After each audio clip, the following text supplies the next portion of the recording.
Here we go. We got a special guest in the motherfucking building. Let's go. Let's get it. What's going on, everybody, man? And welcome to the very first episode of The Truth, where not all Eagle fans agree on everything. And this is definitely the spot where this shit about to go down. Oh yes, able. Oh yes, I'm stable. Oh yes, no label. Oh yes, you know me. I have only the best. I'm lonely, but damn, I'm going. This is why we started this, because of you. We started this. I'm tired of listening to your, fantasy that you living in right now. Always talking about 17-0 until proven otherwise. BS. I'll be number one, working hella hard until I get just what I want. Yeah, rises like the sun. Yeah, fatal like a gun. You know what I mean? Hey, I was pretty close last year. We could have easily won those 3 games. So I gotta get through it, and the only thing I know is to love what I'm doing. Right? Did not beat ourselves those 3 games? Look, we lost. Never listen to the no's. I just wanna keep moving. Yeah, I put it hard as hard. It's my only medicine. Yeah, everything I do, I'm just being genuine. Yeah, I'm sick of being screwed. Feel my own adrenaline. Yeah, I do just what I do, and I hope you let me in. Yes, sir. Yes, sir. Yes, sir, buddy. Buddy. OTAs is on day 2. What's today? We back with the Troop episode 27. We got a special guest in the house, Mr. Philly Mike in the building. How's everybody doing today? I'm doing good. I'm glad to be on The Truth. It's been a minute. It's been busy out here for me, but never not wanting to talk birds. And OTAs are about to get heated up. Today they were off. Tomorrow I believe there's going to be live reporting there, so it should get real interesting quickly. How's everybody doing? Hey, look, man. Hey, Mike, thank you for coming on, man. Hey, it's been a long time. I know you're a busy man. I did see that Darius Slade interview, man. That was a good one, yo. I love it, man. Right there. Yeah, yo, hey, keep doing your thing, man. And I mean, hey, you are truly one of the reasons why I started this, you and 500, man. So keep doing your thing, man, and appreciate you for jumping on. So, Mike, man, tell me, how do you feel about this offseason, man? The draft, the free agency, all this stuff. Like, how do you feeling about it right now? Give us your opinion about it. Well, I think the Eagles organization did a great job addressing the needs via free agency and the draft. Like, you didn't have to force a linebacker early because you at least got Devin White in the house. You're able to sit back and get a guy like Jeremiah Trotter Jr., who's a fan favorite, beautiful addition to the team. But overall, just the star power that was added. You go back and get CJ Gardner-Johnson, who was missing from this defense, added 2 Ys and playmaking ability. The Eagles just weren't getting turnovers last year. They weren't really doing anything by the midpoint of the season. You change coordinators, which again, nobody talks about around this time because it's old news. That was the first major change right after the season. But I still think when we start to see things really change and go positive for the Eagles in this upcoming season, it's due to the coaching staff, Vic Fangio and Kellen Moore. And so it's not popular to talk about it now because Saquon Barkley happened after CJ. You get the two best defensive backs in the draft and Cooper DeJean / Quinyon Mitchell. So it's not cool to talk about the coaching staff, but I think that right there is one of the most underrated parts of the offseason. But Howie Roseman, from again, your coaching staff to your rookies, to your free agent signings, to keeping guys, the cultured guys, Malata, Reed Blankenship, Smitty, AJ, and plenty of more, was just terrific. People are still trying to figure out how did Howie Roseman do it, and the world may never know. Howie's Howie, baby, the king of the cap, the king of the draft. Howie has been the best GM in football for a minute now. You gotta respect that. You know what I'm saying? Tell me, first round pick, man, Quinyon Mitchell. I talked to this guy at Senior Bowl. He is, he was confident, but very like calm about his confidence, like kind of like that Jalen Hurts, Smitty type approach.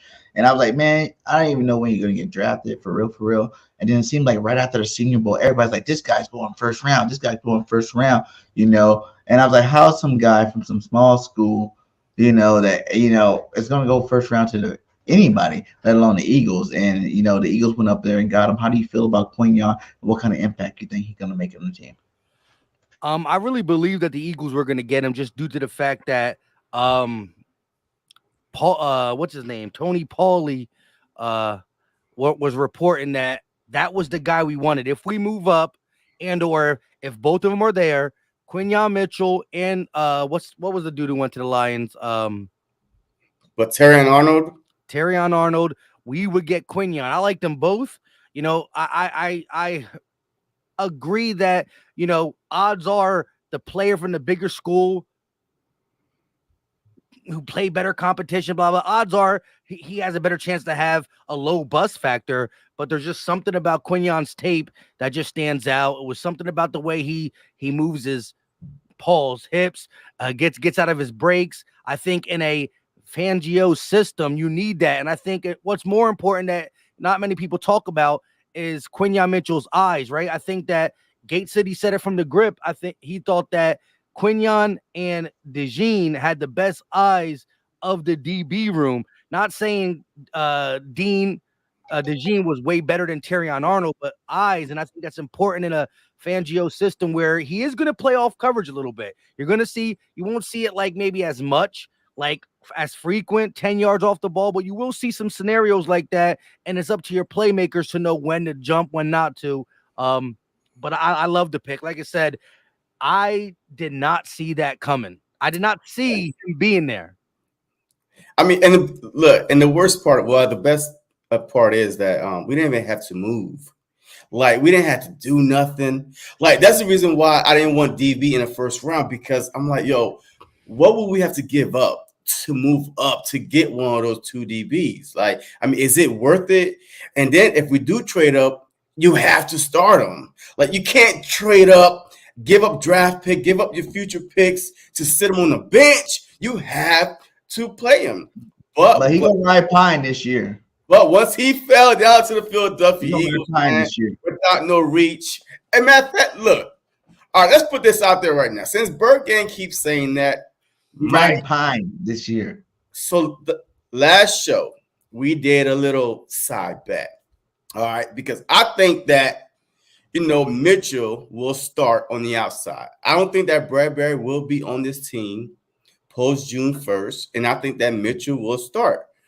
But BG thinks that Bradbury will be on this team and Mitchell will be starting at nickel.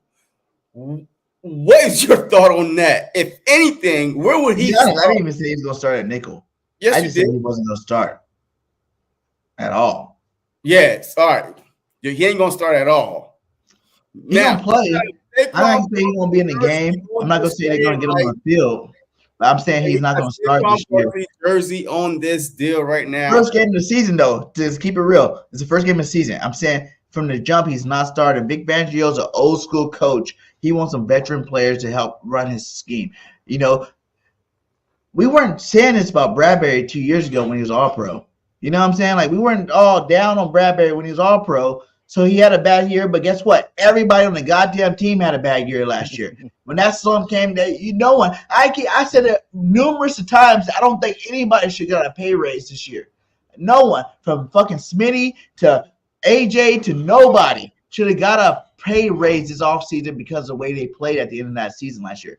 That was disheartening to be an Eagles fan and watch every single game. Your team looked like a Pop Warner football team. You know what I'm saying? Was horrible. And I didn't think none of them deserved more money. The Eagles went out and paid more money. That's cool, whatever. But I'm just letting you know, like, I feel like Fangio's an old school coach. He has old school traditions. Bradbury understands what happened to him last year. Bradbury understands that he was the weakest link out of the weakest link in terms of all the defensive players looking like ass last year. And I think that he's going to end up starting this guy because you heard Howie Roseman come out there and talk about you know, how Bradbury understands that he needs to play better. Bradbury understands, you know, he's keeping Bradbury. Bradbury's their guy, and all this stuff in his little press conference to the point where I don't even care that we signed Quinyon Mitchell. I don't care if we signed. These guys need time to develop.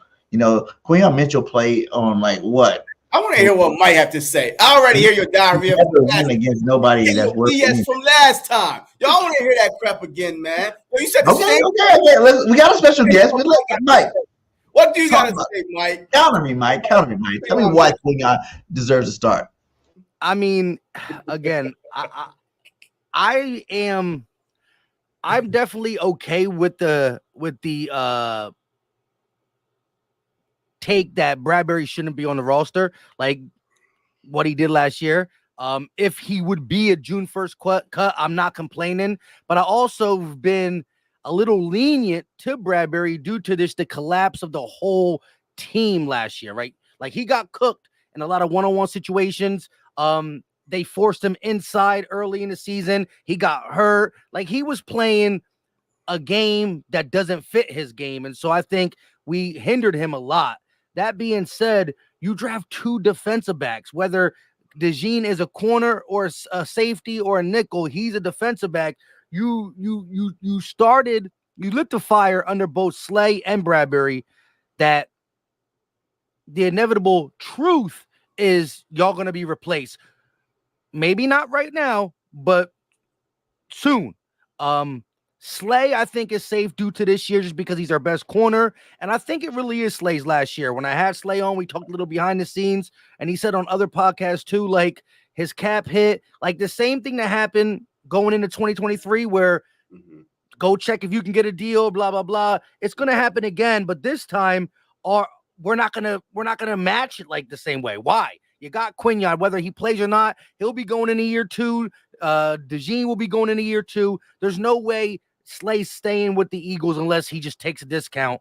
And with him getting up there in age, I think he's going to maximize his ventures, and I think it's his last year.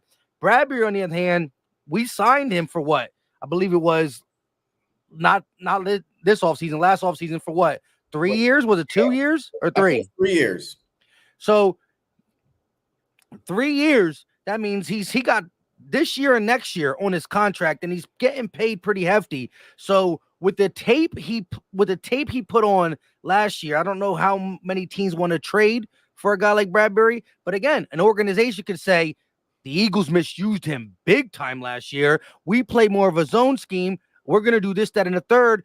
Oh snap! We injuries happen. I mean, we moved off of Bradford for a first-round pick due to the quarterback for the Vikings getting hurt. So, I'm not wishing nobody to get hurt, but say a contended team loses their starting corner, preseason, training camp, they might knock on the door of the Eagles for Bradbury. So we'll see then. But do you think Bradbury starts week 1? Yes, and so my final take is, week 1, I would it'd be tough. If I had to like really bet, I would say that Bradbury's on this team and he's gonna have a role in week 1, but how much longer? Like, here's the thing, not even if Bradbury's bad, but Quinyon will play. He'll get some snaps, whether it's in Bradbury a breather, like they'll use it as breathers, but they're going to play him. There's no way they're going to just let him ride the pine. So how long until he proves he deserves it? You know what I mean? Now, look, Jalen Carter came in as a rookie and showed he should have got more snaps. Now, was he up to the task to get more snaps, whether his condition or whatnot? And we had a great rotation, and you rotate your D-line regardless. Yeah. But it's going to be hard for me to sit back and watch or believe that Bradbury is going to be able to hold Quinyon, who the best corner in the draft. Normally, like, go over the past couple of years. The best corner in the draft the last couple of years are not just the best corner in the draft. They become dogs. They become top 10 corners. And so even if Bradbury is playing right now, Bradbury is the 32nd corner in the NFL. Actually, 56 now because there's 2 corners. So last year's Bradbury was like number 61 out of 64 starting corners, right? So, you know, if Quinyon's showing top 10 talent, it's going to be hard for Bradbury to hold it off. But if you're telling me week 1, $100, who's out there? he might be Bradbury. I don't know. And that's why camp is so important. And not just these OTAs. This is just the foundation. I called it the appetizer. But training camp, joint practices with the Patriots and preseason, it's gonna be epic. But again, I think they're going to at least throw the ball to Bradbury's court and say, show us what you got. But if Fangio's watching him get burnt in his scheme, he's like, bro, I got this young 4'3", 6'1" physical dude. Sorry, Brad. You know? So I think it's inevitable that Quinyon is playing this year, but week 1 is hard for me to say. But I've said on my own stream, Quinyon is going to take over this year, some way, somehow. Now, I didn't say Quinyon wasn't going to take over at the end of the year. Our bet is for game 1. Game 1, that was our bet. Is a game 1 that Bradbury will be starting. Listen, I watched Quinyon tape. I seen what the boy could do, you know, and I do question, can you do it against the upper elites? You know, can you do it against the NFL type talent, right? But at the end of the day, he is good. You know what I'm saying? But my argument was like this, Mike. Tell me if you agree with this or not. He doesn't. Patrick Surtain, right? All the elite, Sauce Gardner, all the elite cornerbacks that came out, right? These guys were drafted top 12 for a reason. You know what I'm saying? They're drafted top 12 for a reason because they were elite cornerbacks.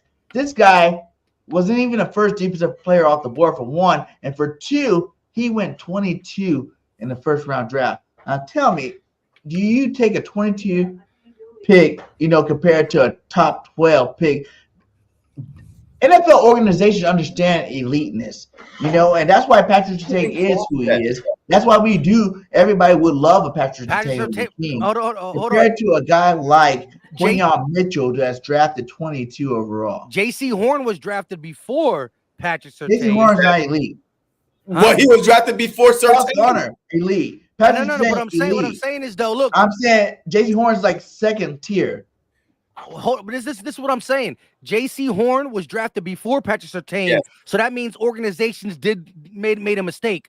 Patrick Mahomes was the 15th overall pick. He was drafted after Mitchell Trubisky. Like, teams make mistakes, and I will say this: one reason I'm okay with a 22nd, and first of all, there were discussions, real analytical discussions, that he'd be taken at 12. And the Eagles should move up there, right? That sweet spot that you said. That being said, we didn't have to. But we've never seen a draft where 6 quarterbacks went in the first 12 picks. Yeah. That never happened. So at least it's like, if you do want to get a corner that you're claiming to be top 10 talent-wise, you better have a broken record in that draft. That's never happened before. Okay, so J.C. Horn, I give you that. I give you J.C. But think about the rest of them. Patrick Surtain, Sauce Gardner, those guys were elite. You knew coming out in the beginning that these guys were not going to make it past 10. You know what I'm saying? You knew these guys weren't going to make it past, you know, the top 12. But team also, again, guys, though. But team needed those guys. How many quarterbacks were drafted in that draft? People move mountains for quarterbacks. And let me just say this, though. Again, there's a reason why, not just the mocks that we do for fun, but there was a reason why a lot of people said the only way you get him is if you move up. Yep. And the board fell differently. Again, I'll say it like this. You know, Justin Jefferson got picked after Rager, and he was up in the 20s. So, like, look, what I'm saying is, you can be picked in the 20s and be good. You could be picked in any round and be great. I'm not saying he can't be good, but I'm just talking about like I don't know how people don't understand it. Like Sauce Gardner, the Patrick Surtain, those guys were elite in college. That's why they got drafted. It didn't matter if there were 20 quarterbacks getting drafted ahead of them. They wouldn't have got drafted ahead of them because they knew that teams knew that they cannot pass this guy, as opposed to, you know, a Quinyon Mitchell, where a lot of teams did pass the guy. He wasn't even the first defensive guy off the board. That's the difference. It's a small difference. I'm not saying that just because he was 22, he's not going to be great. I hope he is great. He's on the Eagles. I hope he is great. But I'm saying in terms of like a top tier type corner that everybody trying to make this guy to be, it's like there's no guarantee that that's going to happen either. Well, he was a top corner in the draft. Let's say that. Maybe again, you could grade draft classes like this draft class wasn't as good as the Sauce Gardner one, or it's not as good as the Patrick Surtain one. You can make that claim, and we will see how it plays out. All that being said, again, Stingley was supposed to be the big dog. Over Sauce, School, LSU, Cincinnati. I mean, like, we're not arguing Terrion Arnold versus Quinyon. I understand what you're saying, BG. He fell. Whether it's the right thing or the wrong thing, we'll find out really soon. But not only did he fall, the team that do not draft DBs drafted him. There's going to be stock in that. Howie's going to want to see his guy play, but also with that paycheck, Howie's going to want to see Bradbury play too. So like I said, if he's on the roster come the season, I think he's going to be starting at least week 1. But again, my final take is if James Bradbury's here when we run out the tunnel in September, he's playing game 1. But if he's not here, then JC automatically. Yeah, I'm saying if he's here, he's definitely playing. That's my deal. If he gets cut June 8th, then you already got to Venmo that to him. It's a wrap. He's scabsy. That's true. And hey, the GOAT met you. I understand what you're saying. Sauce Gardner came from a small school, but Cincinnati's way more recognized than Toledo. Okay, let's just keep it real. Jason Kelce, the best center of all time. Travis Kelce, the best tight end of all time. They came from Cincinnati. Cincinnati is way more publicized in a school like Toledo. So I get what you're talking about, small school stuff. I'm just keeping it real in terms of talking about, freaking this guy came from Toledo. And like I said, I'm not trying to down the guy. Like, he's an Eagle now, and I hope the best for him. But like I said, I do believe that Bradbury, if he's not cut June 1st, like you said, if he's cut June 1st, I can tell you I'm going to have to bite the bullet and do it. Marshawn Lattimore was drafted what, 16 or 19? Who? Marshawn Lattimore. I don't know about Lattimore. I'm talking about like Sauce Gardner, like I'm just thinking of. Also, you see the thing about BG is if the Eagles had draft Terrion Arnold, he wouldn't be saying that. He would not be saying that. To be honest, who I wanted was drafted right after him. Who I wanted was drafted the next. He's biased because of the school. I wanted Mother Humping. What's his name? What's it from Alabama? Kool-Aid. I wanted Kool-Aid. He was drafted the very next pick. He's biased. He's biased. He's Alabama all the way, Roll Tide. So we understand. So your opinion doesn't even matter. Exactly. BG won a lot to. BG won a lot to. The fact that the team, I thought Howie, if you wanted to make a power move, you would have drafted, traded up and got Latu. He was the first defensive player off the board. Yes, exactly. Yeah. Because I said that dude's the truth. And obviously, NFL GMs agree with me. I thought he was the best pass rusher in the draft. I know a lot of people liked what's his name? I forgot his name. The dude who went like right in front of us. What school? Can't remember now. It wasn't Chop. No, not from Penn State. Robinson?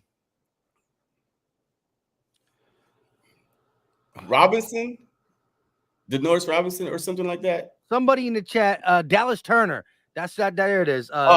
Yeah. A lot of people were saying he was a little bit better than should have went before Latu. I thought Latu was the best pass rusher in the draft.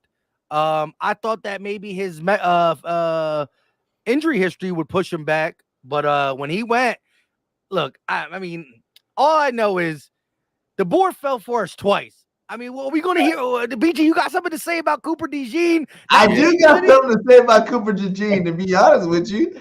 I do got something to say about Cooper DeJean.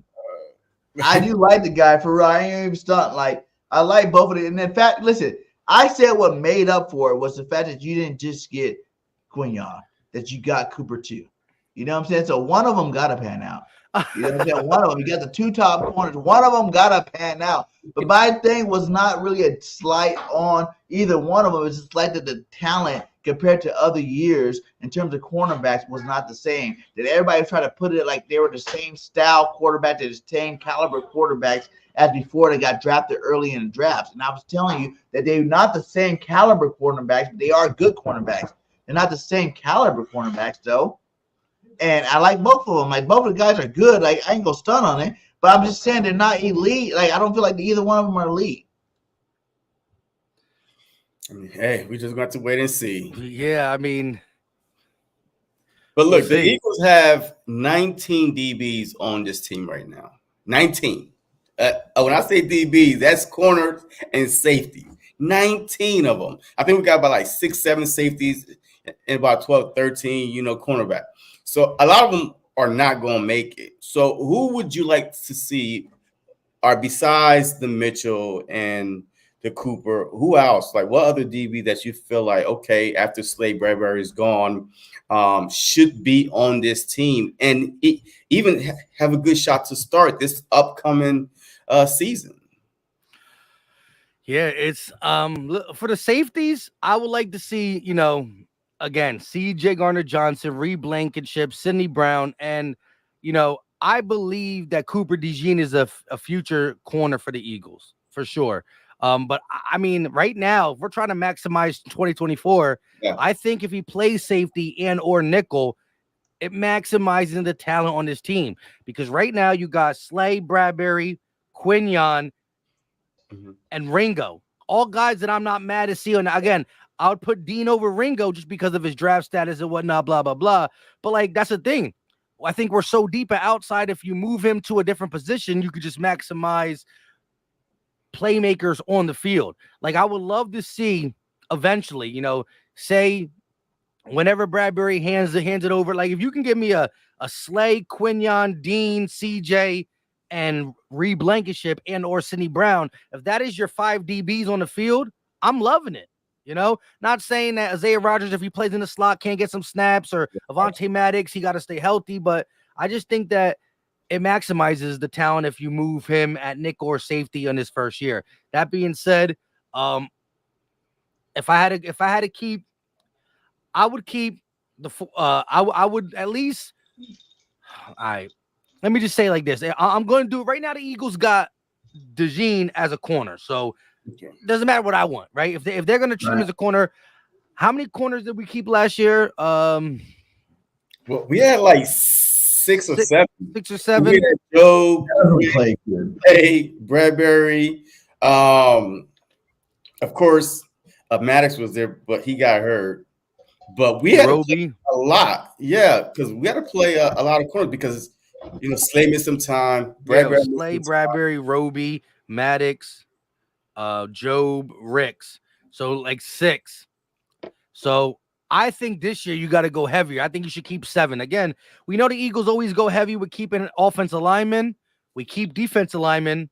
I think you might have to sacrifice a running back, sacrifice a linebacker. You got to sacrifice somewhere. We don't even got that many. No matter, we don't got to sacrifice linebacker. We don't got that many to bring in the roster anyways. So, we ain't sacrificing the linebacker. That's for sure. That's for sure. Man, we gotta find the linebacker, man. We find a linebacker. Receiver. Yeah, you gotta do something. I think you gotta keep 7 DBs, and if you do keep 7 DBs, and we're counting DeJean as a cornerback, let's say, I'm gonna say Slay. See, Bradbury's so hard because he's not going to be the team.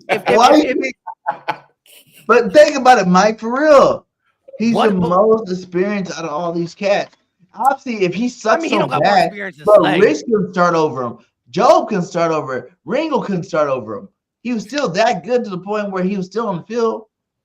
Hey, remember what Howie say at the end of the season, right? He said that, yes, we have a lot of young guys that we need to see on the field, right? When people was asking Nick Sirianni, do you prefer to start, veterans over guys? Howie, I'm telling you, want to see his young draft picks on the field. I understand the whole Bradbury thing. I do, but just like Mike said, training camp is going to be a battle. Linebacker position is going to be a battle. The DB position, with your corners, your safeties. With Sidney Brown, is he healthy enough? Is he going to be a starter week 1? There's a lot of unknowns, and that's why defense is going to be the most important part of this team. This all-season training camp. Yeah, offense is pretty much set, right? Besides the slot wide receiver, okay, we got it. But defense-wise, this is going to be, hey, Bradbury, Slay, even Slay to me, there's nobody's job is safe because it all depends what Vic Fangio wants and what he wants to run. I mean, that D line too. Too. Exactly. So it's going to be the whole defense is up for grabs right now. Yeah, because like right now you paid Bryce Huff, so he's the guy you paid. You believe in him. Yeah. But if by week 3 Nolan Smith has, you say week 3 Bryce Huff got a sack and Nolan Smith got 3. You don't think he's gonna start cutting into his PT? You know what I mean? So things along that line. I think the defense has a lot of questions, but they're good questions because of the potential on there. So I think we have a lot of questions, but I'm liking the ingredients for the cook Fangio to make something happen, right? Like I ain't never tasted food. I don't know how it's gonna be, but there's a lot of good stuff on the table. It better taste good when it's all said and done. And when it comes to Fangio, do you think because the last 3 years we had coordinators that were under the Fangio tree, right? That him coming in this year should be seamless, really, because it's not like he has to start from scratch. You know what I'm saying? Like he's had 2 different coordinators come in there running versions of his system, and now he is the generator that has the system. He's gonna come in here and just put the fine touches on the system. Because people act like, I know there's people that question the system at all, but even JG, and I was one of the guys that was standing up for JG in terms of one thing. We were historical on defense with JG. Pass defense, regardless of how much we sucked and we hated him, we were historical with him. We had the most sacks ever, by Eagles team. We were freaking, you know what I'm saying? Like number one in pass defense and number 1 in pass defense and over 70 sacks.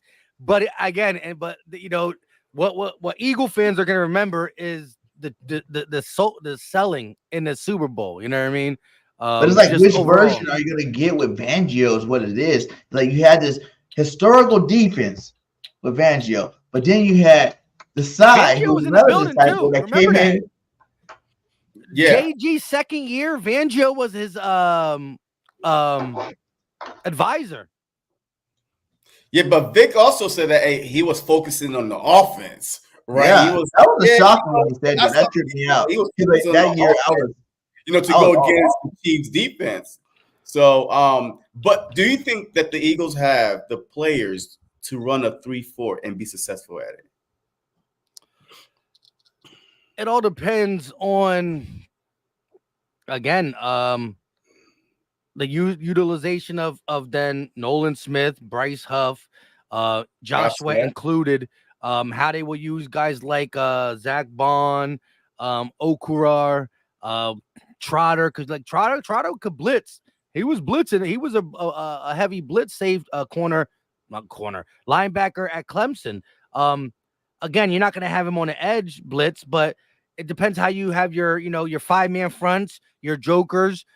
I think Nolan Smith could be comfortable rushing off the edge like that. So depending on how they want to do that, I think we have the bodies. Again, when you see 3-4, that means it's going to be 3 down linemen, and most of them are going to be D tackles. And so you have your big nose in Jordan Davis. You got Milton Williams on one side. You got Jalen Carter on the other side. Now playing that nonstop means they got to play a lot of snaps. Yeah. Can they handle it? And if not, do you trust Marlon T, Jomo? Maybe then if you're playing 3-4, you do keep 5 defensive, 5 or 6 D tackles and keep I think Gabe Hall's going to make the roster, not just because he won a push-up battle, but because I like his tape out of Baylor. That being said, BG can play inside a little bit. You do a couple different stunts, whatnot. Again, we grab some side pieces that nobody you're talking about, really. The Zach Bonds, the Okuwara, and Okurum, Oren Burks.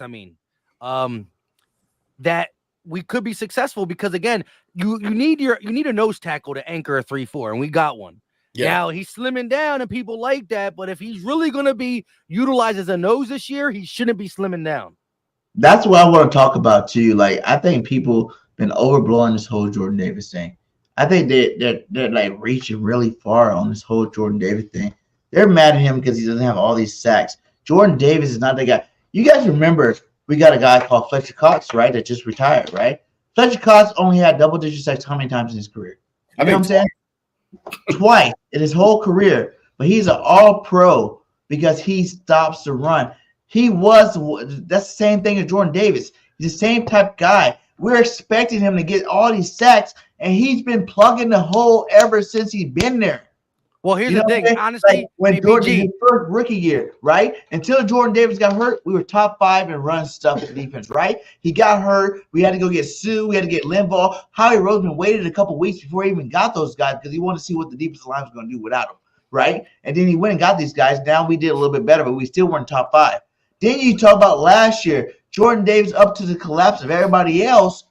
But see, hold on real quick. Linval and Sue are totally, dude. Like he's not this guy that's gonna be a fucking 6 to 10 sack guy. He's a guy that's gonna plug the hole. Villa was all pro and Pro Bowler because of the fact that he clogged the hole, he stops the run, and that's all we should be expecting out of Jordan Davis. We should be expecting this guy to get double-digit sacks. And I think everybody got him misconstrued and think that that's what he's supposed to do. That's why everybody's hating on him because he's not getting these double-digit sacks, and I don't like that because his dude's a giant. You know what I'm saying? He's a giant, and he does his job when he is in there. Did he even came out and manned up last year at the end of the year? Yeah, I gassed out.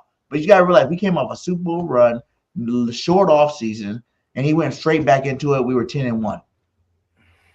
Yeah, well, look, let me just say this. I don't disagree. Again, I would like to see his best years have about 5-6 sacks on his best year.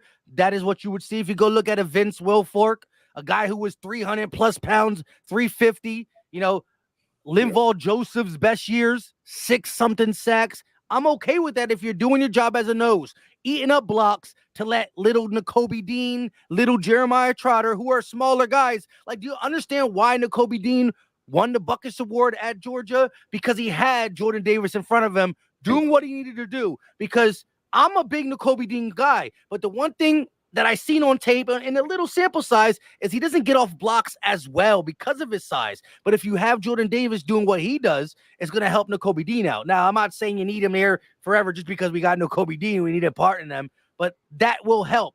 I agree. But when you say Fletch was never a nose. Like Fletch, first of all, for a D tackle to get double-digit sacks, it's not easy. It's not easy. Think about it. Like, there's not many people, not many D tackles do that. Shout out to the rookie for the Rams. I forgot his name that did do that this year. But Hargrave, Fletch, a couple years. It's not easy to get double-digit sacks as a D tackle because your job is you're asked to stop the run, you're asked to clog up holes, and as a nose, you get even more responsibility to do that and take on double teams. So I'm with you. I think it's not about his size; it's about his conditioning because Vince Wilfork was. The dude was 350 his whole career, but he never got gassed out. Vita Vea does not lose weight, but he don't get gassed. So you can be a big dude and be in good enough condition to play. Now, again, I think Milton Williams is going to have a different role in a 3-4 defense. I think we're really going to use Jordan Davis for the first year the way he's supposed to be used.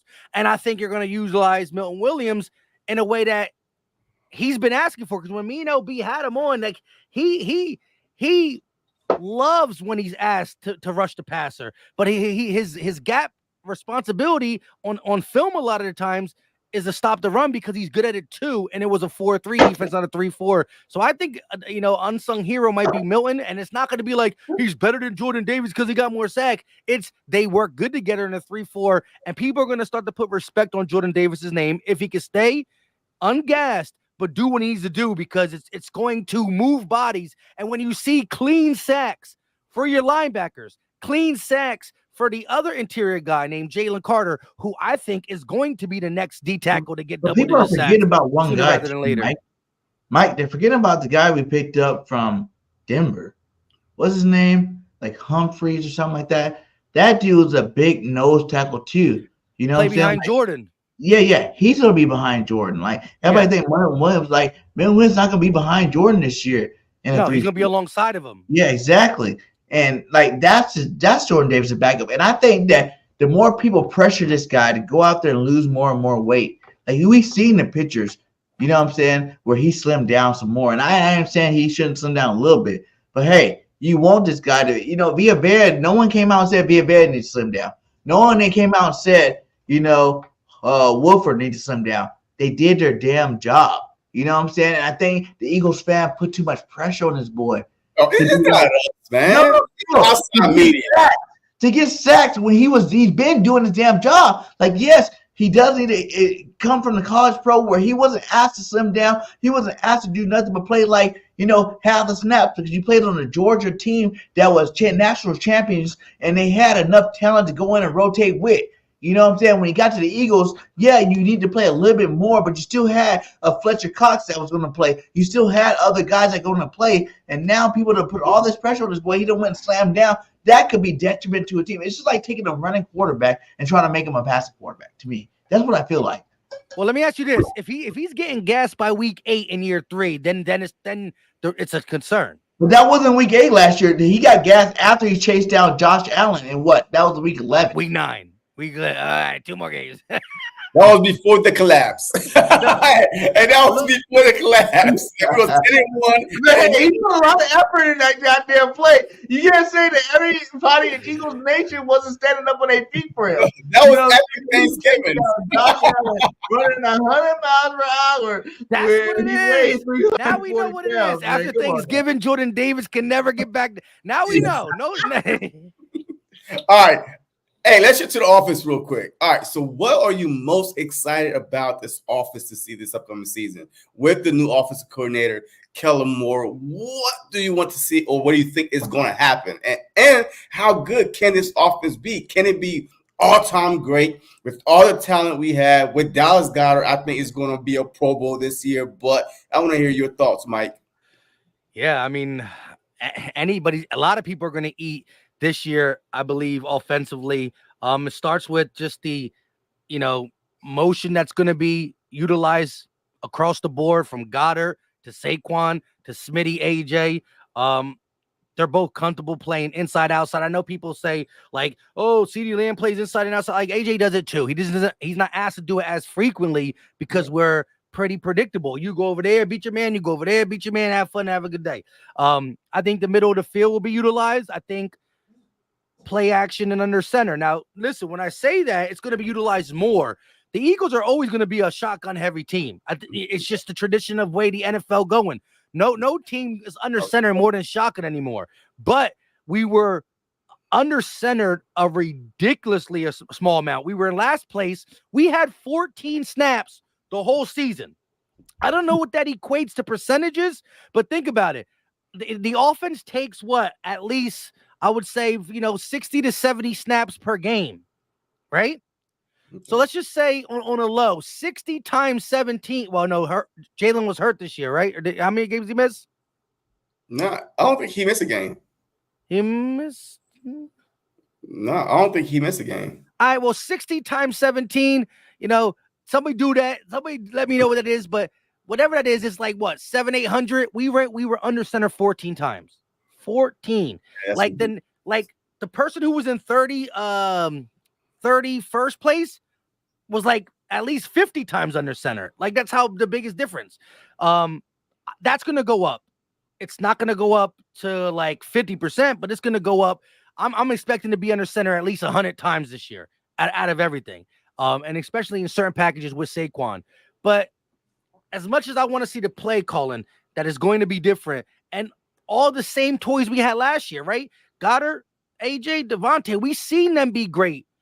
We're just going to see it more consistent under better play calling. But what I haven't seen and what I can't wait to see is Saquon Barkley, a guy who was who was a generational talent that got stuck behind a dumpster of a team and had to just drag it down the street. As we're going down the street in our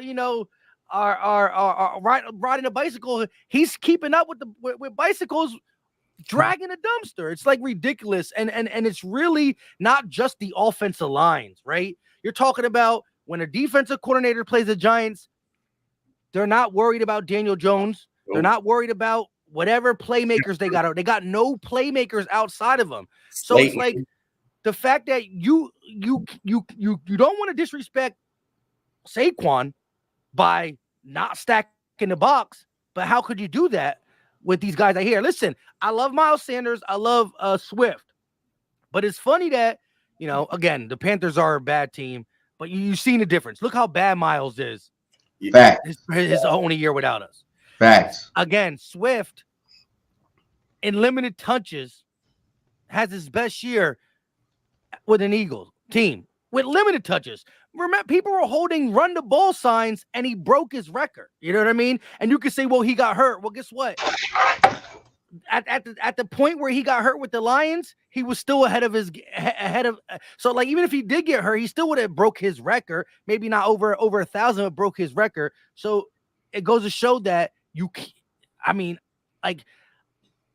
we've had Barkley on our team for a month or two now. But I still don't realize it until when he rips off a nice run and then the very next play we go deep across the middle to a Smitty or a Goddard. And it's like, wow, we just seen a beautiful run.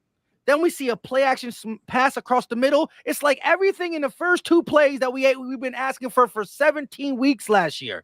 And again, maybe Smitty or Goddard is wide open. We can't even say, wow, look how they broke they're wide open because of Saquon Barkley and vice versa. It's just, I think whoever was the first one to say the way Christian McCaffrey changed the game for the Niners is going to be similar. When somebody said that, I hung on to it, and people who say that's ridiculous. Saquon, I think it's legit going to be the same.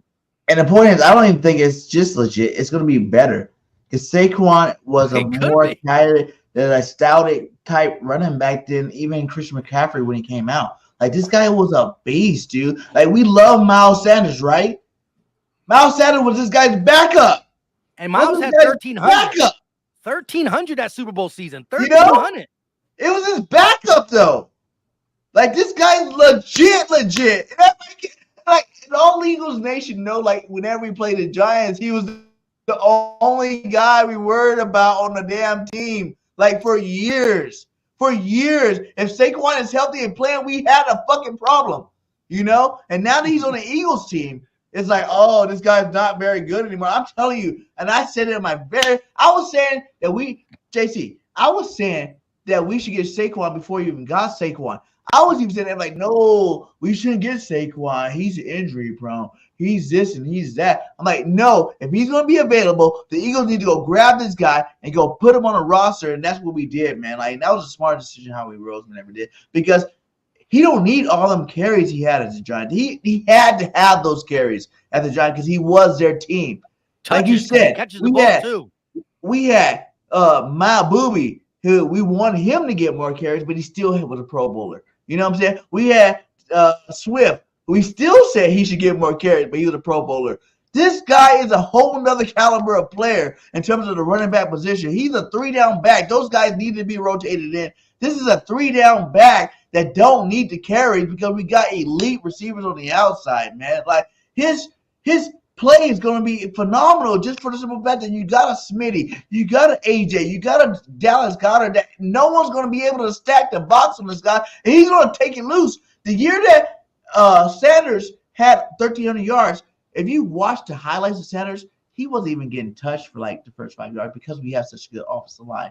Now, I know Jason Kelsey's gone, but I promise all Eagles Nation that it's not going to be that much of a drop-off. You know, because he was a smaller guy that did his job at a high level, right? We got a bigger guy that don't need to do his job as high as level as Jason Kelsey. He just got to do the damn job, period. You know, you don't got to be elite to make things happen. You still got Lane Johnson that's going to be making things happen. You still got Mike Lotta that's going to be making things happen. You got Dickerson that's going to be making things happen. You know what I'm saying? The rest of his offensive line is still going to put the holes up. This guy's about to feast. He's never had a line like this. He never had receivers like this. He never had the talent at quarterback like this, man. Like, it's going to be so easy for him. It's going to be ridiculous. Like, I feel like he's going to have less carries and still produce more yards he's never produced in New York. So, Mike, yes, we know that Jason Kelsey retired. So how much of a change is going to be? Like, do you think this offensive line took a step back because of not having, a Jason Kelsey? Yes, he did a lot of stuff that we had. Look, the way he moves around the corner, look, I think that Cam Jervis could do the exact same thing. But, hey, it was a learning curve for Jason Kelsey to get to where he is, when he got retired. So what do you think?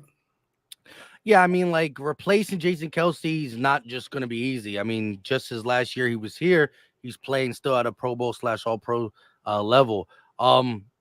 Again, if anybody had to be the replacement, I think Cam Jurgens is like a dream come true. Just style, size, not as little baby, but still an undersized center who wants to get to the next level. We've seen him do it at right guard. He played a decent sample size first in 2023. He in his 600 and something snaps has yet to have a penalty. So the dude's like fundamentally sound. I didn't know that until the offseason when I was doing some research. I said zero penalties in 2023. That's interesting. All that being said, I'm looking at something, and this is a lot to ask, but you know, Green Bay was lucky to have Brett Favre and then go to Aaron Rodgers. You know what I mean? Like you get rid of a Brett Favre after a decade of being who he is and get Aaron Rodgers. Could that be? That's a lot to ask, but we've seen before we ever saw him play the potential through what Jason Kelsey said. He's been under Stoutland, like learning from not just Stoutland, learning from Jason, playing alongside of Jason. Like if anybody has the tools, the mindset, and also the mentorism. I don't even know if that's a word. Like the being mentored. It's Cam Jurgens. Like it fits so good. Now right guard again. So you're replacing Kelsey with Cam, and let's just say Cam plays, 85% of what Kelsey did. That's a tremendous second year, right? Yeah, it might hurt us a little bit, but it's still better than what Barkley ever had. But how far is the right guard going to play from what Cam Jurgens? I think Cam Jurgens did a great job. Will Steen, Trevor Keegan, Matt Hennessy, who else is in the competition? That was something I heard today too. They were like, the last 3 drafts, premium picks. I think it was from our boy Gate City. You know what I'm saying? Premium picks. Second round pick is still a premium pick in terms of all these guys that we're having to replace. And people forget, dude, we had a John Rain, we had a Trey Thomas, we had a JPP, we had all these guys that got replaced, and we didn't skip a beat. The Eagles been in one of the best lines of football for the last 20 years. It's not like it's not something new. There's not something new. Plenty of all-pro talent has left this off the line, and we still keep on ticking. So why will people think all of a sudden because of one all-pro lead that it's going to stop? That's what I don't get. Like, I know Jason Kelsey is a GOAT. You know what I'm saying? I'm not saying any of these guys could ever step in and beat him. But remember, even Brandon Brooks left. You know what I'm saying? We still kept it up. Brandon Brooks was another good guard that we had. You know what I'm saying? Todd Herman's. Like, you can go Evan Matthews. There's a lot of good players that we let go. And by the time they went, we had a replacement for them. And they fit in seamlessly. So I don't really feel like the departure is really going to be that big. As long as we have Stoutland as our offensive line coach, man, for real. As long as we got Stout back there, I guarantee he's going to have somebody ready to play some football. Yeah, and I think Steen should be ready. He was under Jason Kelsey, Lane Johnson, Landon Dickerson, Jordan Mailata, Jeff Stoutland for a whole year. Not only was he under these guys for a year, he was thrusted into the starting lineup. Like he played a little bit, so he got his feet wet. We saw some good from Steen. We saw some bad for Steen. Now he gets a whole other offseason where he's the front runner for the job. So he's preparing his body different. You do all that when you're a starter compared to a backup, right? And it's year 2 under the system. So Alabama guy, drafted in the 3rd round. Yep. Stoutland liked him. I think he's the guy who's going to win it. I'm not saying you can't see no mix match. Mekhi Becton, the guy we signed from the Jets, I know he's signed to be our, what do you call that again? Swing tackle.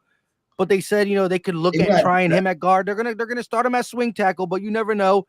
But I like Tyler Steen. Signed up that McMahon. That Jason Kelsey talked to him too as well. He's another undersized guy that he can even step in and do something if he. He's a center, and again, he's. I look at his tape, and I say, I see Kelsey in him, but again. I think that's a work in progress.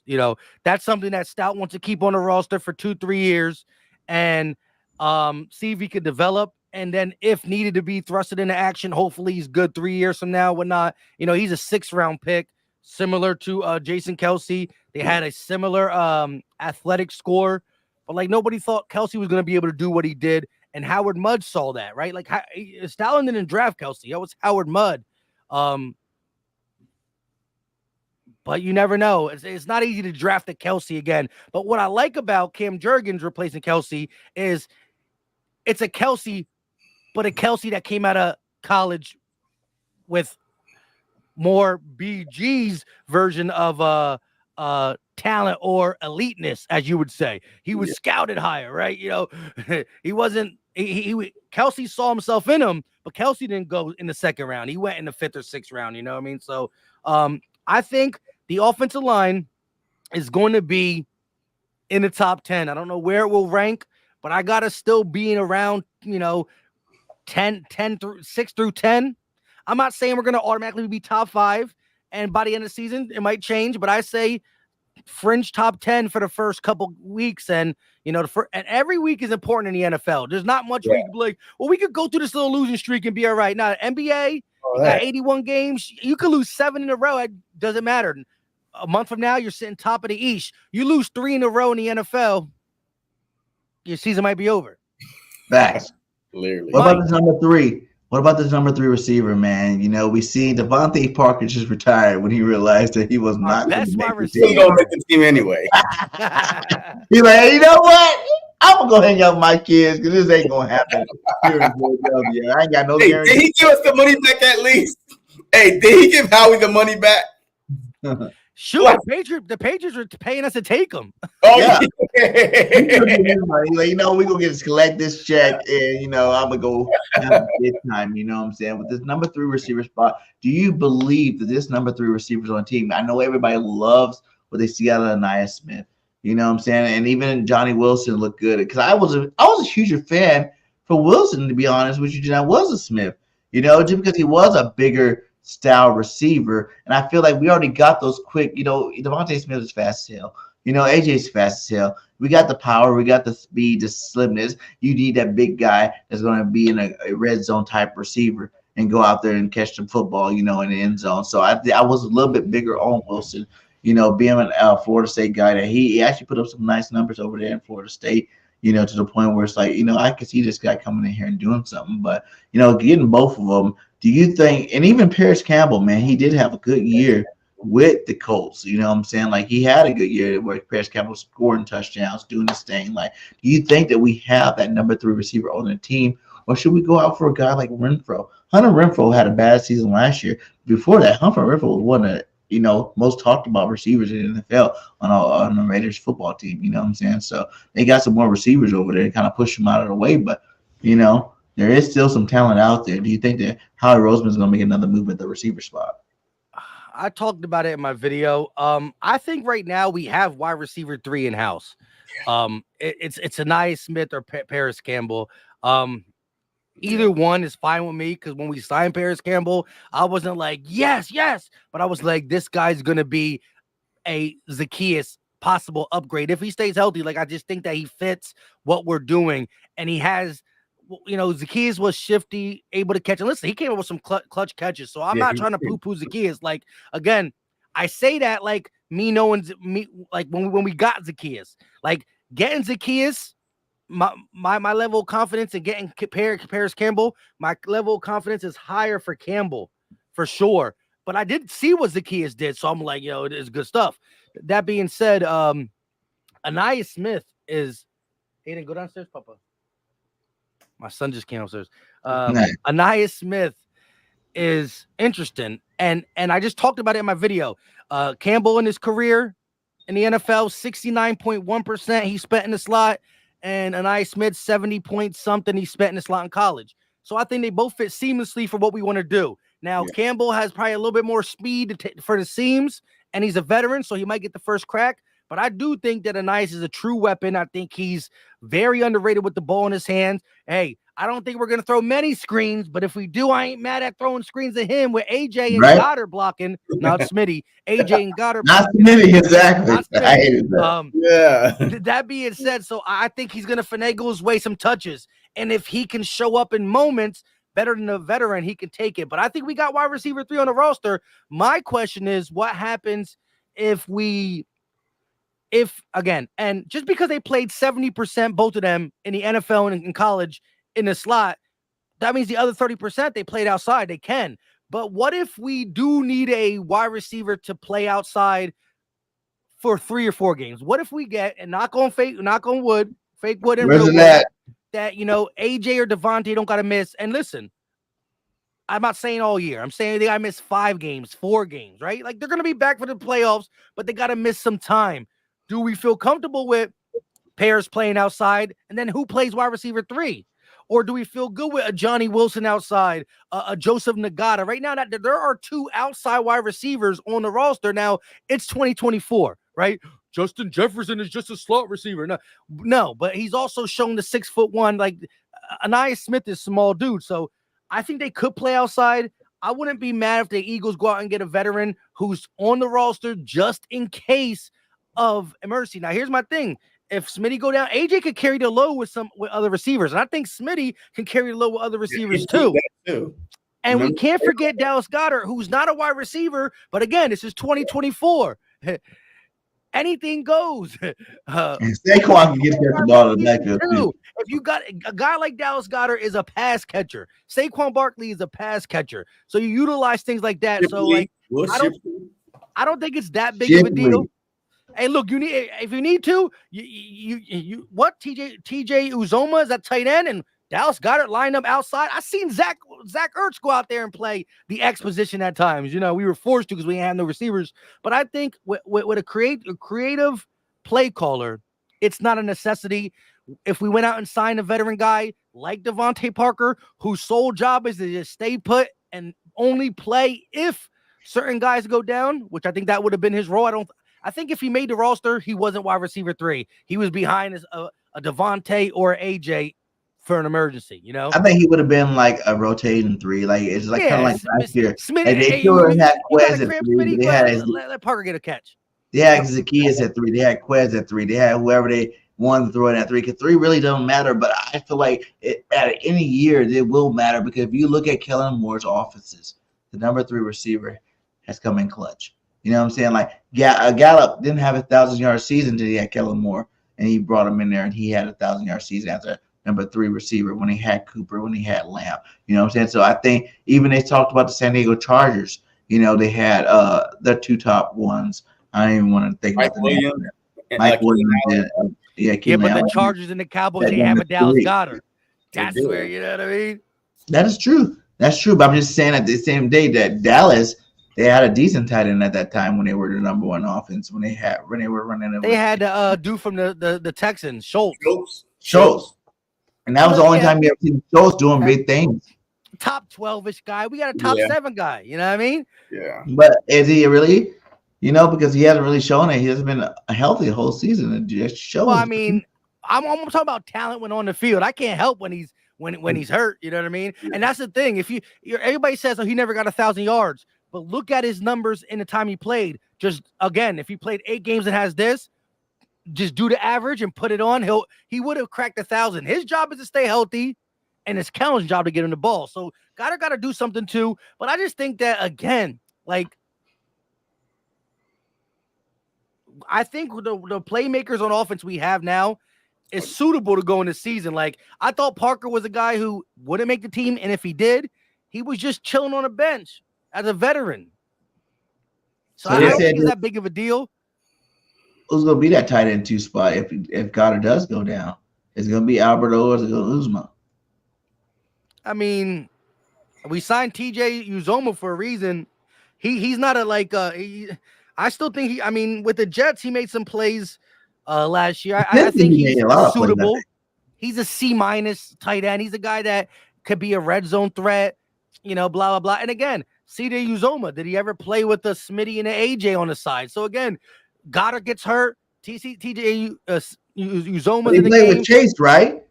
He played with Chase Daniel, T. Higgins, those guys when he was 2 years ago. Maybe his last year. That's where everybody even know him from. Is from Cincinnati. He stayed hurt, bro. He stayed hurt. How many years ago? How many years he played on Cincinnati?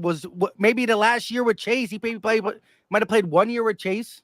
Yeah, I don't probably. think he played multiple years. He only played 1 year with the Jacks. Yeah, last year, right? Wait, Aaron Rodgers not there? Yeah. And before that, he was with Cincinnati. That's where I even knew him from. Oh yeah. I remember him catching touchdowns. He's been in the league for 10 years. He's been around. He played with Andy Dalton in Cincinnati. You know what I mean? All right. Well, let's jump back over to the defensive side real fast. Our linebacker squad. You know, we talked about the line. We talked about the secondary. What about these linebackers, man? Do you think by the end of the season, Mr. Axman Jr. is going to be starting maybe? Because I really feel like, you know, everybody's sleeping on White for one. White is going to be an all-pro again, period. Yeah, he's going to be an all-pro again. On this team with this talent, he's going to be an all-pro again. But what about the other two linebackers? You know what I'm saying? Do you think, Jeremiah Trotter Jr. can come in, and do you think Dean's going to be healthy enough to do it? How do you see the rest of this linebacker core shaping out? I want to hear JC talk about Nakobe Dean before I do, because I want to see where he at. Look, all right. Look, before I talk about that, right? Hey, when I heard that the Eagles was, just train up a little bit to draft Cooper, I was like, oh my God, we got our linebacker, because Adrian Cooper was there. I was like, oh my God, we are getting Cooper. I was so happy, and then I was like, okay, so you would have preferred Adrian Cooper over Cooper DeJean? Yes, only because we already had our corner, and we already had a corner. So our two biggest need was corner and linebacker. So I would think, first round talent, linebacker, come on, they are so hard to come by. So with that being said, Nakobe Dean, I don't even think he's gonna start week 1. I think Jeremiah. Damn, he said week 1. They talking about giving him back to Green Dot. He's not even starting week 1. I'm not giving up on Dean. All right, look, I'm not gonna give up on Dean. Like I said, every position on this defense is up for grabs. He's been hurt. He had his opportunity, and what do we see? Him on the sideline. You know what I mean? You have to be available.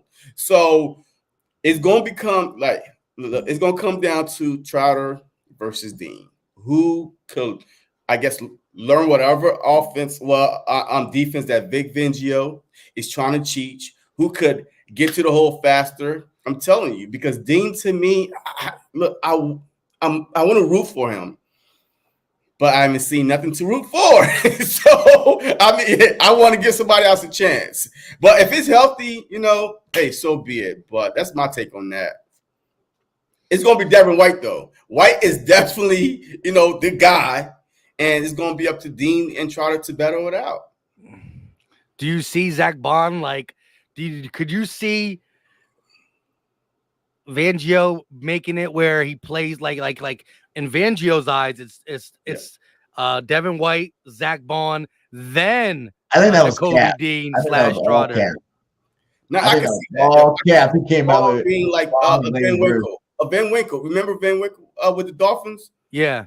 Yeah, I could see that type of role. Like I could see him, playing that, because he does love these linebackers that's not traditional linebackers, but are some dogs, are not afraid to do the dirty work. But that guy was outside linebacker. This guy came out and said that this guy's gonna be our starting. He's not starting, but he's like, this guy's gonna be our middle linebacker. He said he can see him as an inside linebacker. Yeah, that's what he said. He considered linebackers the inside. He don't consider the outside linebackers is really linebackers. You consider those guys the edge rush. I mean, he talked about Nicole. Bond guy is not gonna be no goddamn starter. Goddamn it! What the hell are you talking about? That was all Cap. Holly probably put him up to it to go out there and say the first name. Listen, I know every Eagle fan would listen to this guy when he was talking, and the fact that he used that name as the first name, you had to go Cap. You had to go Cap rather than Joe. I was like, this guy's capping really hard right now. He got him for a reason. I'm telling you, pretty bad. You want to talk about Bond? You know who we want to talk about. We want to talk about White. We want to talk about Dean. We want to talk about Jeremiah Trotter Jr. And this guy came out with Bond first. That was here. Yo, he even forgot about Trot. He was like, we got Zach Bond. He was like Oren Burks. He was like Nakobe Dean's getting back to health. And he was like, am I missing somebody? He did. That was straight Cap. That was straight Cap. Yeah, we drafted Trotter.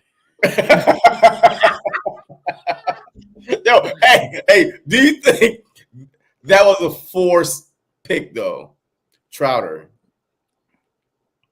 That's straight out the mud from Philly. Yeah, hell yeah. That was how he rose in the lottery. Dude, Trotter had great tape. He's Nah, one of the look, best I cover think he's linebackers good. in the draft. Yeah. He played on an elite team, Clemson's elite primetime team. You know what I'm saying? Like, he did his thing in college. Like, this, I don't feel like the pick, like, should have been a pick because of his name. I feel like even if we never had a Jeremiah Trotter Sr. on our team, that should have been a linebacker we should have been looking at. You know what I'm saying? Like, he was a top 3 linebacker or top 5, depending on what list you want to talk about. You know what I'm saying? Some people had him higher than others, but the dude was a good football player at Clemson. Like, he did lay the wood down at Quinter Pauls. You know what I'm saying? Like, he did lay it down at Clemson. He was, you know, all over the football field, and he made a lot of special plays there. I don't feel like it was all a name thing with Trotter. I think he is a good linebacker. I wanted Trotter early. I thought we should have got Trotter in the 3rd round, to be honest. You know what I'm saying? Like, when we had two second-round pick, I thought we should have traded back and got Trotter in the 3rd round, you know? And all good. The fact that we got him in the 5th round, that's even better. You know what I'm saying? Just like when Dean dropped, I thought we should have got Dean a little higher, but when Dean dropped, that was even better because we got him And at now we later. see why he dropped. And now we see why he dropped. Hey, yo, how about It's that? not over for Dean. It's not. It's not over for him. How he still has faith? Oh my God. How about Peyton Wilson's drop? That was crazy, right? Like, Yeah. he was to me, he was supposed to be, you know, barring any injury, he was supposed to be linebacker 2 to Edrin Cooper. You know what I mean? And there were some slight guys who had him over Edrin Cooper just because of how he does everything. Cooper, you know, a freak athlete, speed, twitch. But Peyton Wilson, like, he's just like necks and no ACL. He don't got no ACL in one leg or some shit like that. I don't know.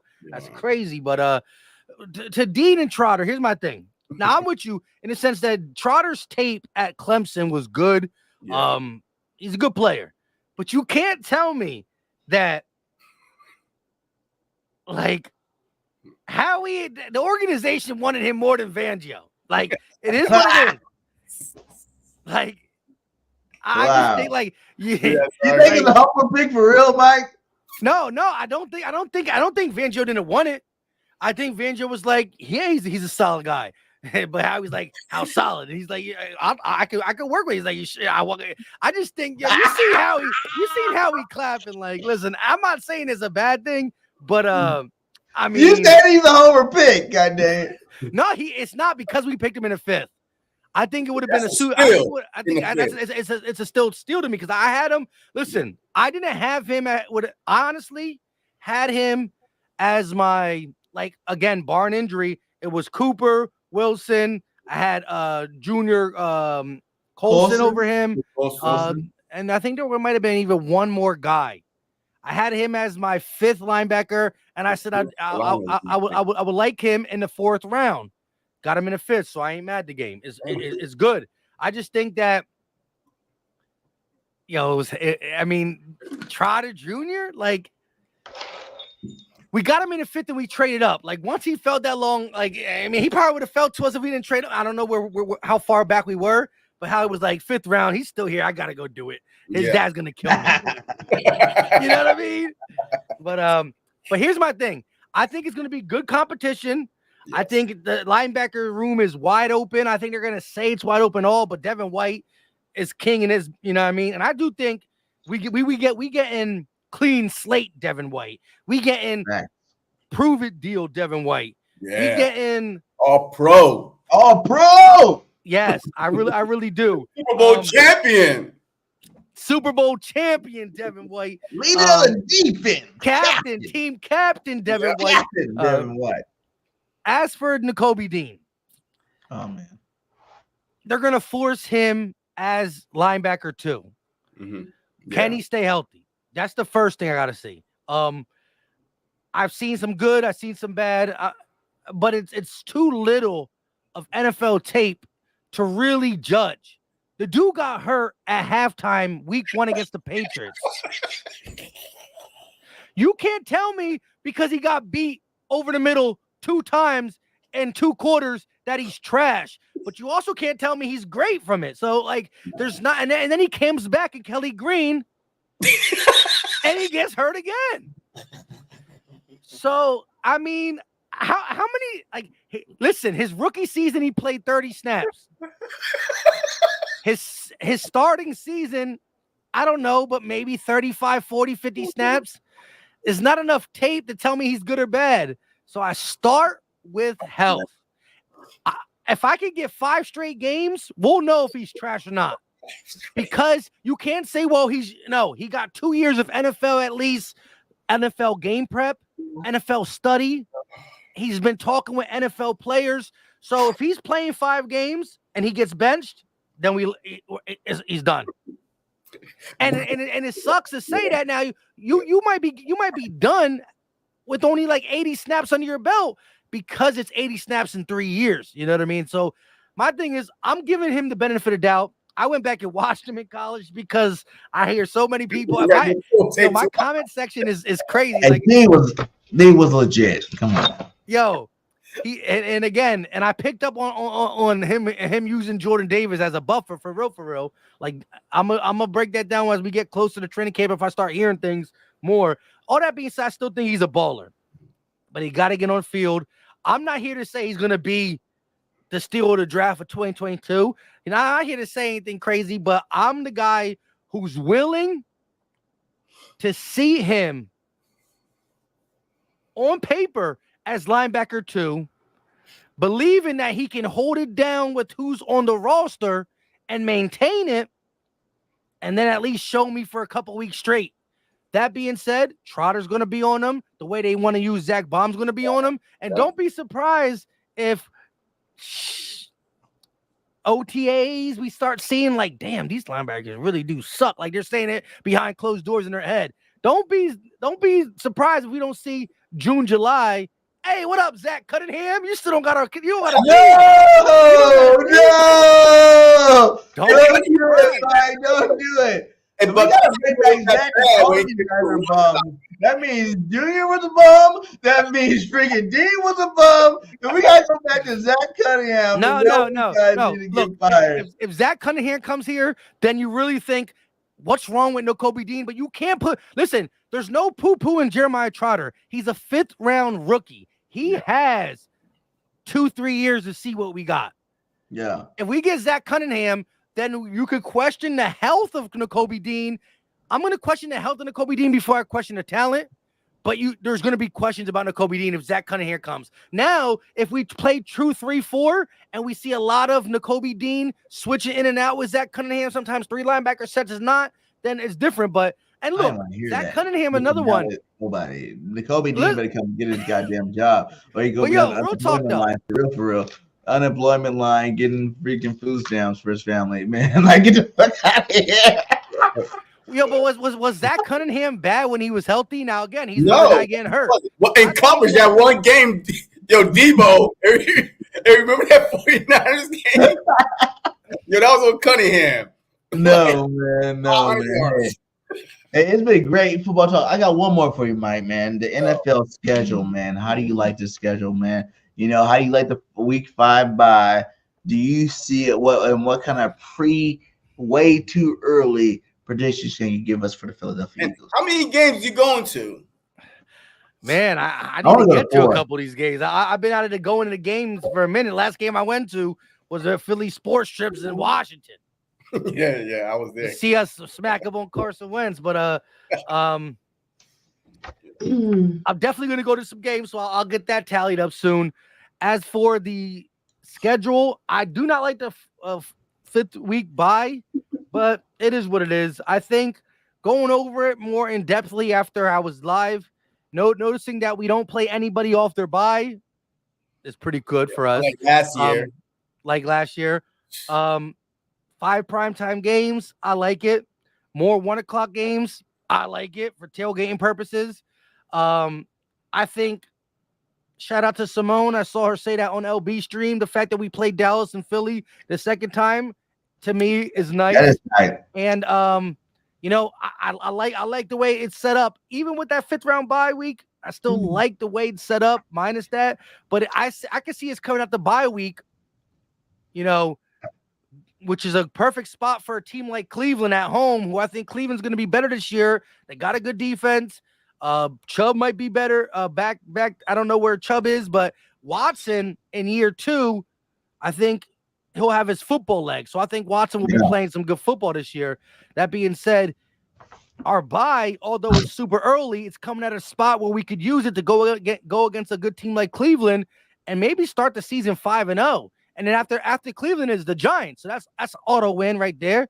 You know, and we do have a mini bye in between there, like later on in the week, on the season when we played, I think the Commanders or something, like one of the Thursday night games. Thursday night game, I think it is, yeah.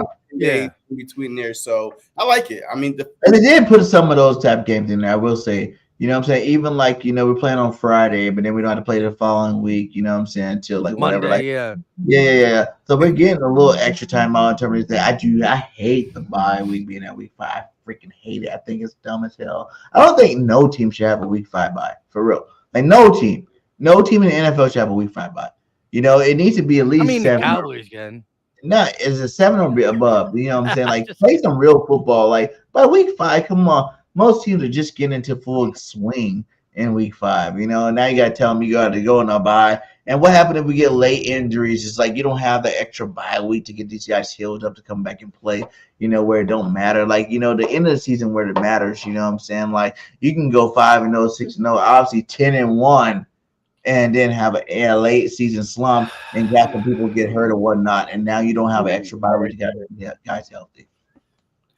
But my final score prediction is, for now at least, 13-4 is what I had us going. Okay.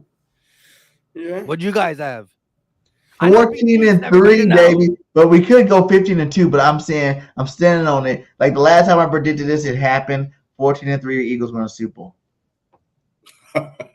I'm repeating on it. I see 13-4.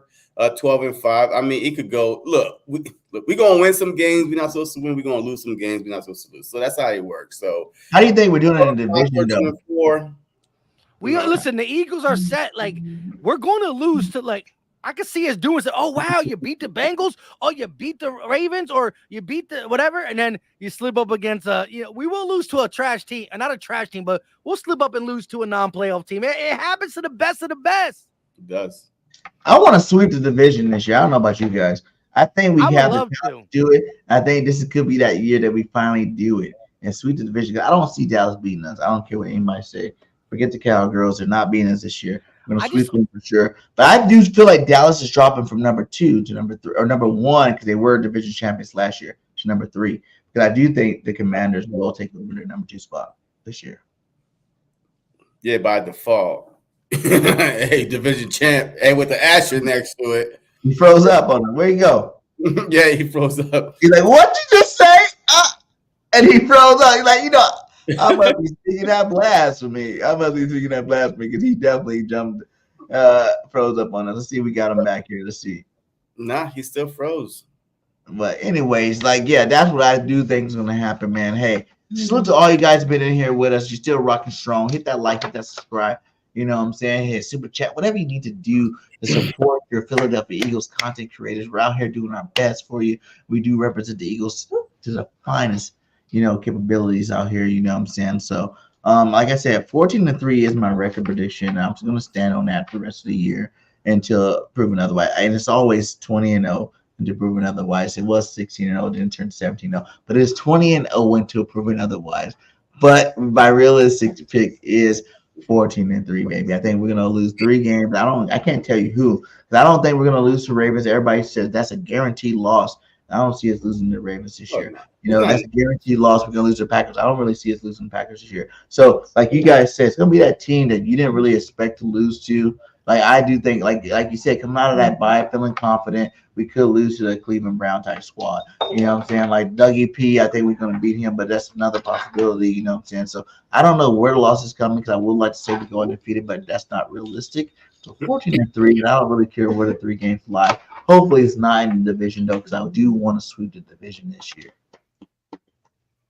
I mean, look. Either way, it's going to be a good season. I really think that we're going to put some historic numbers up, especially on the offensive side. I do think that this is going to be that Jalen Hurts' best season as a professional quarterback, even though he's on his third offensive coordinator. In like 3 years, in 4 years. I do think that this offense is set up that Howie Roseman, and matter of fact, I do want to ask you one last thing. Nick Sirianni, man, what do you see his role? What do you see his role on this team? Is he as a lame duck coach that everybody say he is, or does he still have a purpose on this team? I think he has a purpose. Again, like, look, I think, again, people say stay away from the play calling. I understand that. But like, because they want it to be like 22. But when he gave up the play calling in 21 to Steichen, he did play calling in game. That does not mean they're not on the sideline in crucial situation. We don't know when, where, and how. But I guarantee you, any head coach who had play calling and gave it up, right? But who's a part of the game plan throughout the week, they make some decisions. Like they're talking on the sidelines and they say, okay, what's your strategy? We get the ball back. Defense is doing their thing. We get the ball back. What is your strategy? They run through some stuff. I need him to be involved the way he was involved in 2022 because the offense was good and everything was flowing. Again, I think in 2023, Brian Johnson did call the plays, but what I think happened was the playbook got smaller. I think the game planning was more predictable. And I think Sirianni using some of that same advice talking, which I thought he did with Steichen, felt like maybe Steichen that beat Brian Johnson as equivalent to Steichen. So instead of like, again, you bouncing off ideas with people and you're like, oh, I didn't think about that. Boom, boom, boom, boom, boom. I think him bouncing off with Steichen, he trusted him and said, I'm going to go your way. Where Brian Johnson said something, he was quick to say, nah, let's do it this way. More stubborn. All that being said, I think. What's up, nephew? The scheme has to change a little. Kellen Moore has to be the guy calling the plays, but I do think game planning throughout the week is going to be a joint thing. Not just Kellen, Kellen and Nick, but also Kevin Patu, all the guys who were involved. I just think that having Shane Steichen, who's already been done doing it, like if Shane told Nick, I think we should go this route or bring this in to the game plan for this Sunday as well. Nick said, you right. When Brian Johnson offered insight, he said, nah, I remember how we used to do it, just more stubbornness. And so I think it's going to be more of a collaborative effort. It's going to be good. Now, I understand the premise. Shane leaves, offense is bad, stay away. But I think it got to be a more heavily laid on Kellen calling plays in game and changing up the system a little bit like Shane did. But I still think that Nick Sirianni is going to be, he's a head coach. He's always in charge of the timeouts. Got to continue doing what he did with that. Going forward on fourth down, that's Sirianni. That's not Kellen. That's not ever going to be Kellen. And guess what? When Kellen looks at Sirianni on 3rd and 4, if you are not in a spot to go for it, you're going to probably throw the ball on 3rd and 4. Kellen Moore might throw the ball on 3rd and 4, 3rd and 5, because you want to pick up that first down and you got playmakers. But if Nick looks at him and says, no matter what happens, we're going for it on 4th down. Well, now Kellen changed. He might run the ball because if he picks up 3 yards, now it's 4th and 1, 4th and 2, and you ain't stopping a Saquon Hurts brotherly shove. So again, think about it. Sirianni's going to be, no matter, even if you say get away from play calling, if Sirianni tells Kellen Moore we're going for it on 4th down, regardless what happens on 3rd down, it changes what is in Kellen Moore's head. You know what I mean? So he'll always be involved there. And I just need him to not be yelling at people on the sideline. I need him to make sure Dom is next to him and keeping him in check. Again, I'm making jokes. I think Nick Sirianni is a player's coach. I think he gets I think he keeps everything. I think he's really neat. Like I think he's shown he could do a good job. He just can't do it all. He's not a guy like Andy Reid who can run the organization, right? But coaching to his what do you call that? His when somebody does something well, what is it? His strength? Yeah, you staying with his strengths, but having coordinators, I think he's a legit coach. When he has to get out of his comfort zone, he gets too frustrated. And remember, this dude does wear his heart on his sleeve. He's a guy like he's us. Yes, and so when you wear your heart on your sleeve and you start to get all frustrated and you realize it's your system that's messing up and you can't you get out of care, you start to lose it. You start to unravel. And so I think he's a guy who can be unraveled, but that's why you got to keep him only worried about his strengths. And I believe he's a good coach. Look, nobody talks about good cheerleader. Huh?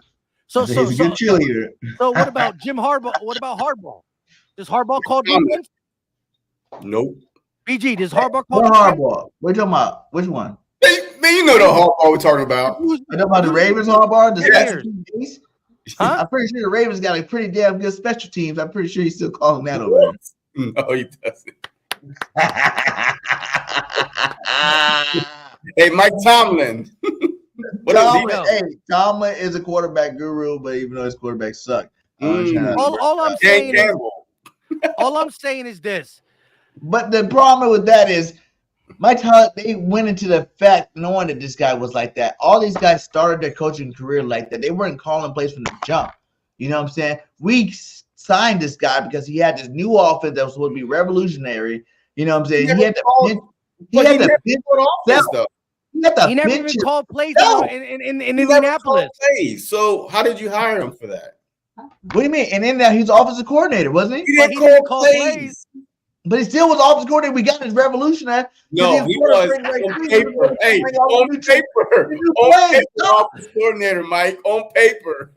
But on Sunday, he was in the back somewhere. That's not what they preached to us when we signed him as our head coach. BG, let me ask you this.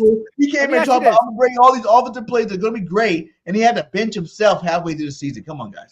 All right, BG, did you like Nick Sirianni in 2022, yes or no?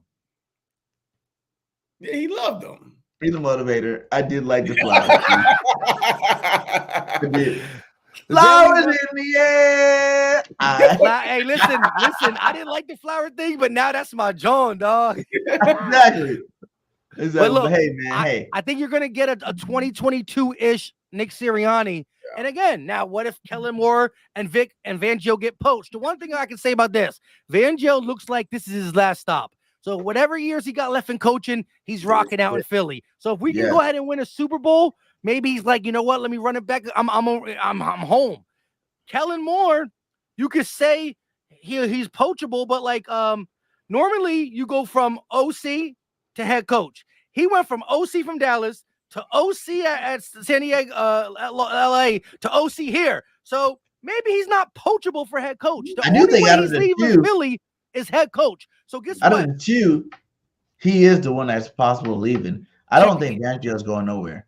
I think, like you said, he talked about he want to retire here in Philly. And I think he's going to give his best and his all at the end of the year for Philly. But like you said, like people do worry about the offense, but you got to realize the offense is going to be good regardless. The offense was even good in a down year last year.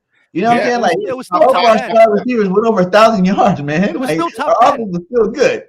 It was look, in a down year where we hated the offense, it was top 10. So we were still better than 22 teams offensively. All that being said, let me just say one more thing about Kellen.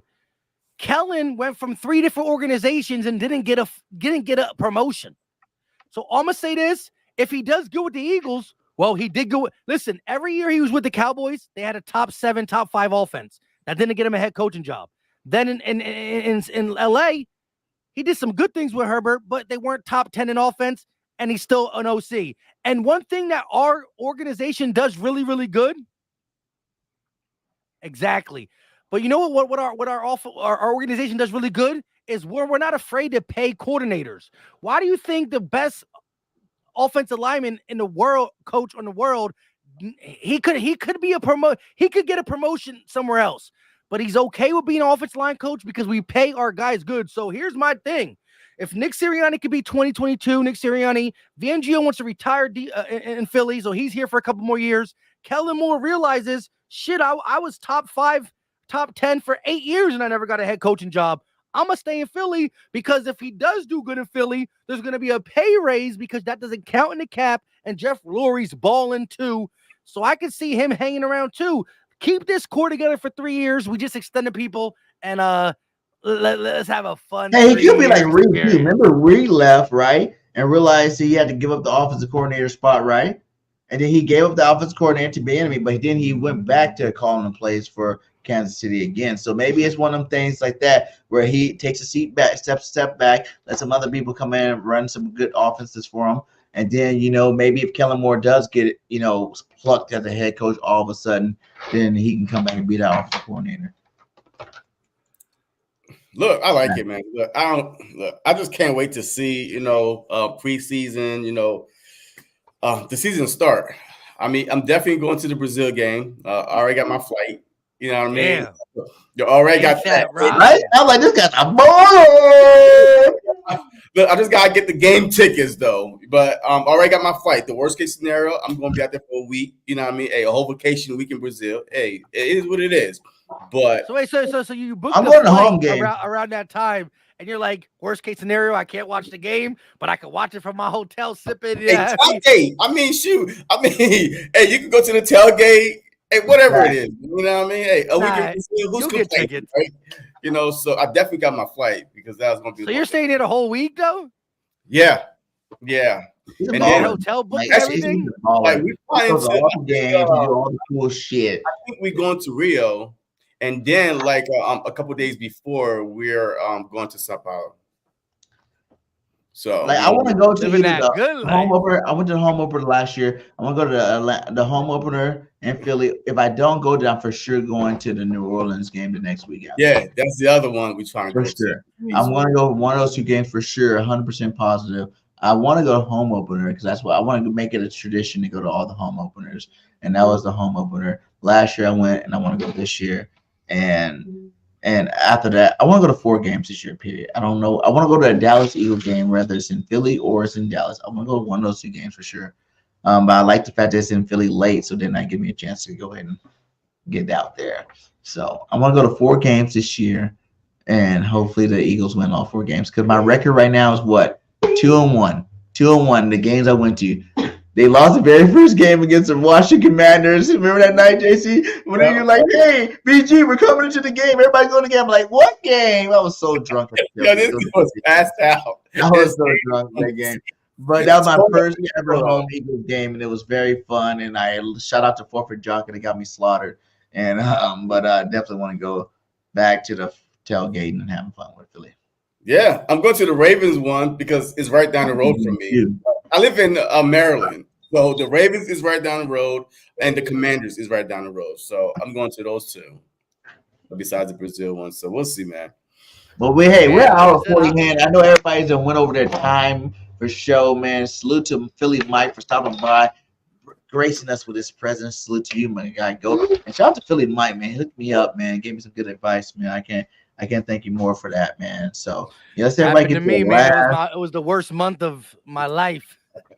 Yeah, it was the worst 6 months for my life. Man, it was about to be another 6 months if you didn't give me that piece of advice, my guy. So salute to you, my guy.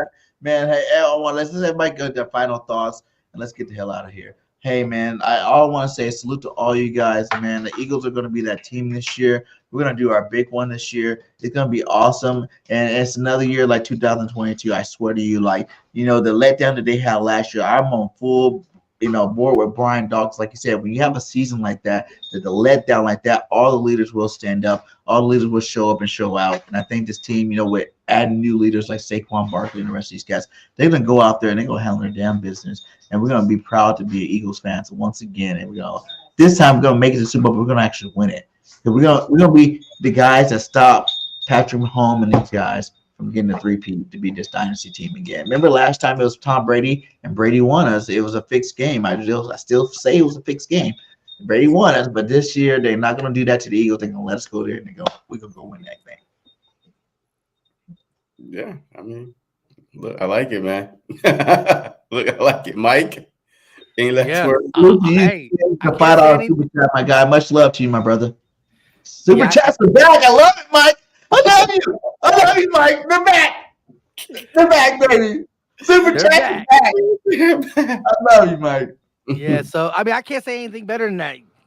Sign me up for a 2022 repeat minus winning the big game in the Super Bowl. Again, we got all the tools. Again, OTAs, some live reporting supposed to happen tomorrow at 12:45. That's when the practices should be live, guys.